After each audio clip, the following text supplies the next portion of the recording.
मतलब कल भी हमने यही कहा, क्रीम बच्चों का नुकसान है। तो क्यों नॉर्मलाइजेशन हो? मैं वही तो जानना चाह रहा हूं, क्यों हो नॉर्मलाइजेशन? क्या एक बच्चे को जो अच्छे अंक प्राप्त कर रहा है उसको क्या नुकसान मिलना चाहिए? ये तो बहुत बेसिक, ये तो वही बात होगी ना कि हम अच्छा काम कर रहे हैं तो हमें प्रमोशन नहीं मिलना चाहिए। ये तो वही बात होगी ना, हम अच्छा काम कर रहे हैं तो हमारी सैलरी नहीं बढ़नी चाहिए। ये तो वही बात होगी ना। ऐसे नहीं होता। कायदा ये बोलता है, जो बच्चे मुझे लग रहा है कि जो डिमांड कर रहे हैं बिल्कुल सही डिमांड कर रहे हैं, उनकी जो बात है बिल्कुल सही है। नो नॉर्मलाइजेशन होना चाहिए, बिल्कुल होना चाहिए नो नॉर्मलाइजेशन। एक पाली में एग्जाम होना चाहिए, इसमें कोई, और जब नोटिफिकेशन जारी हो, जब की तारीख तय हो एग्जाम की, तभी एग्जाम होना चाहिए, एक ही पाली में हो, ताकि जो सारा कंफ्यूजन है वो दूर हो जाए। पहला कंफ्यूजन पेपर लीक का कंफ्यूजन दूर हो जाए। ये दूर हो जाए कि भाई कि फलाने का उस पाली में एहसान एग्जाम आया, इसमें लेट आया। आप सेट्स बनाइए, जो प्रॉपर एक एग्जाम का तरीका होता है, बोर्ड डिसाइड करता है कहाँ पेपर छपेंगे, कैसे ट्रांसपोर्टेशन होंगे, किन केंद्रों पर आएंगे, कैसे बच्चे पहुंचेंगे, कितना रजिस्ट्रेशन फीस होगा, एक तरीका है वो। आप पेपर कंडक्ट करिए, सिंपल। इसमें सोचना क्या है इतना, इसमें इतना ज्यादा वो मुझे लग रहा है विचारणी बात क्या है। ये तो बच्चे बैठे हुए हैं, वो हंगामा करते हैं तो बीच बीच में खबरें आ जाती हैं, पॉलिटिकल इश्यूज बन जाते हैं। तो बच्चे बहुत टाइम से बैठे हैं प्रयाग। देखिए समस्या कहाँ पर है, समस्या आप समझिए। समस्या ये है कि यूपी पीएससी को पीसीएस प्रारंभिक परीक्षा के लिए 75 जिलों में प्रदेश के 1758 केंद्रों की जरूरत थी, लेकिन आयोग को 55% केंद्र ही मिल सके। पीसीएस प्रारंभिक परीक्षा 2024 के लिए जो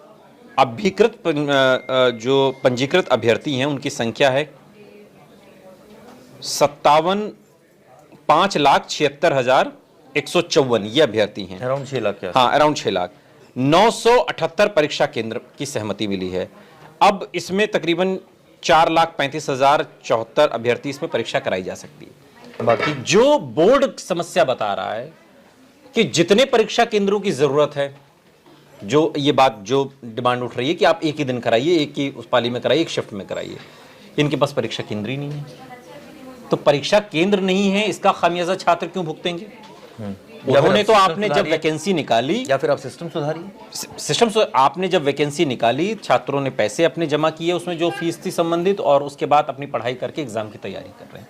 अब आप कह रहे हैं कि साहब हमारे पास तो चूंकि व्यवस्था, हमें जितने केंद्र चाहिए उतने हैं नहीं, कम है हमारे पास, तो हम उसी में, मान लीजिए हमें 100 की जरूरत है तो हमें 50 मिले तो हम 50-50 करके 2 शिफ्ट में करा लेंगे। यही तो सारी समस्या की जड़ है। आप 2 शिफ्ट में कराएंगे तो फिर नॉर्मलाइजेशन कराना पड़ेगा, जिसमें क्रीम बच्चों को नुकसान है, जिसका ये विरोध कर रहे हैं। तो ये तो सरकार की गलती हुई ना। फिर वही तो मैं कह रहा हूँ, छात्र क्यों लाठी खाएगा? मुझे सिर्फ एक सवाल का जवाब दे दीजिए कि जो बच्चा टैलेंटेड है, जिसका स्कोर अच्छा किया है, उसको कम मार्क्स क्यों मिलने चाहिए? ये तो कोई लॉजिक ही नहीं हुआ ना बॉस, ये तो कोई बात ही नहीं हुई ना, क्योंकि आपने एक ऐसी व्यवस्था बना दी कि उसको कम मिलेंगे। अब एक बात, अब ये अब मान लीजिए उस शिफ्ट में लोग एक शिफ्ट में कम आए, मान लीजिए 500 में से मान लीजिए 378 लोग उसमें आए, ठीक है, और दूसरे वाले में जो है 500 में से 478 लोग आते हैं, तो फिर आप कैसे उस चीज को गुणा भाग करेंगे? फिर उस पहली पाली में 100 में से 120 आए, दूसरी पाली में 100